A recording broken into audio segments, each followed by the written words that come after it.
Ikiganiro ishya cyakuwe kuri televiziyo y'u Rwanda, nyuma y'uko abakobwa bakoraga iki kiganiro rwose guhuza na RBA kugira bongere amasezerano, iki kiganiro kijye gikomeza kinyuraho, rwose ntabwo byagenze neza mu masezerano bari bagiranye cyangwa se ngo babe bakongera amasezerano, iki kiganiro gikomeze kujya kinyuraho, bityo ngicyo bahise bafata umwanzuro w'uko iki kiganiro cyabo kizajya kinyura ku isheni ya YouTube kugira ngo abagikurikiranaga n'ubundi bazajye babona aho bakirebera. Ni ikiganiro rwose abanyarwanda bari bakunze muri rusange kubera yuko cyabageragamo inama nyinshi zigiye zitandukanye, n'iki kiganiro rwose bibandaga ku buzima bwa muntu, benshi rero n'iki kiganiro bungukiragamo ibintu byinshi bitandukanye, ariko kuri uyu munsi cyamaze gukurwa kuri televiziyo y'igihugu cy'u Rwanda.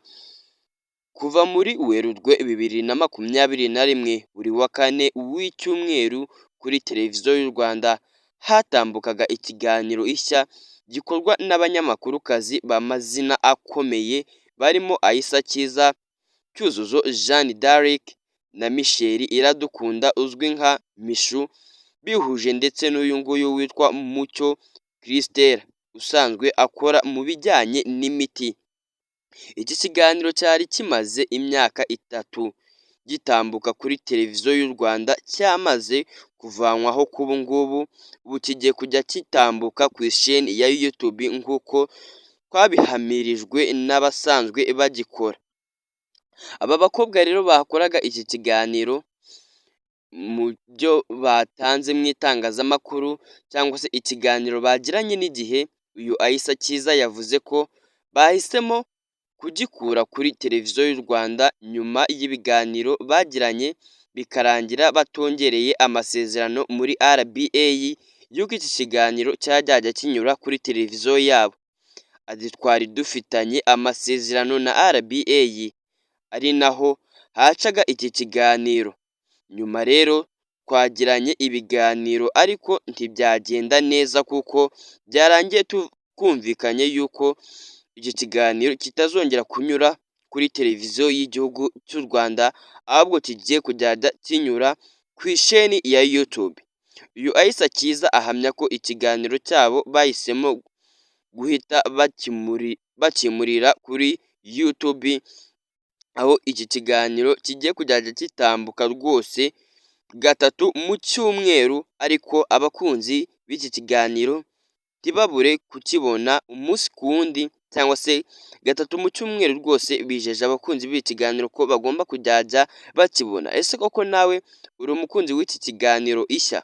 Nimba koko nawe ugikunda, ubwo wasiga komenti utubwira rwose zimwe mu ngingo z'ingenzi nawe ukunze kubona muri iki kiganiro bakunze kwibandaho, uko uba ubibona umunsi ku wundi. Ni ikiganiro kigira abanyarwanda inama zigiye zitandukanye, ni ikiganiro abanyamakuru bavuga ko bateguye mu rwego rwo kwigisha abantu ibintu binyuranye ndetse no kurema impaka ku buzima bwa buri munsi bw'abanyarwanda.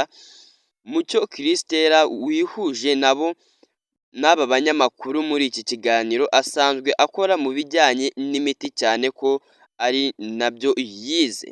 Yakoze mu irushanwa ry'ubwiza Miss Supranational, ni n'umwe mu bakunze kugaragaza ibitekerezo ku ngingo zinyuranye zirimo no kurwanya agakoko ka virusi itera sida.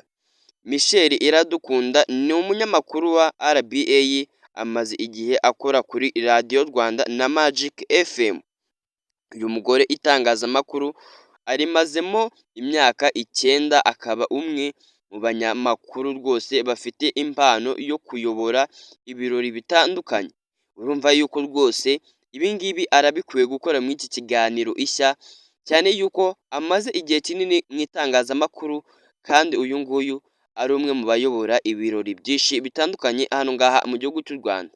Uyu nguyu Cyuzuzo Jeanne d'Arc ni umunyamakuru wa Kiss FM umaze imyaka 9 mu mwuga w'itangazamakuru, azwi cyane mu biganiro binyuranye byiganjemo iby'imyidagaduro n'ibigaruka ku buzima bw'abanyarwanda muri rusange. Uyu Aisha Kiza asanzwe ari umunyamakuru wa Royal FM, usibye itangazamakuru ariko kandi uyu mukobwa azwi cyane mu kugaragaza ibitekerezo bye abinyujije ku mbuga nkoranyambaga. Usibye kuganira bisanzwe bikomeye, abakurikira iki kiganiro babona ibintu binyuranye birimo agace aba banyamakuru bagaragazamo imirimo n'imyuga itandukanye. Muri iki kiganiro ariko kandi harimo agace ko kubwira abagikurikiye ibigezweho no gufasha abantu kurushaho kuganira kuri byinshi bigaragara mu buzima bwa buri munsi bw'Abanyarwanda muri rusange. Iki kiganiro rero k'uyu munsi rwose bamaze kumvikana yuko kijya kuzajya kinyura ku isheni ya YouTube, kandi ubu ngubu ngira ngo cyatangiye no kuhanyura. Koko nimba nawe uri umukunzi w'iki kiganiro, wakanda subscribe kuri YouTube channel kugira ngo umunsi kundi tujyajye tubagezaho iby'iki kiganiro. Iyi YouTube channel rero amakuru y'imyidagaduro ntihanyura, politike ndetse n'ibindi n'amakuru agezweho hirya no hino ku isi. Uracyari kuri Rwanda ni Future, ngo usabe gukanda subscribe nimba koko wakunze iki kiganiro, kugira ngo tujye tubana mu biganiro byinshi bya buri munsi bigiye bitandukanye.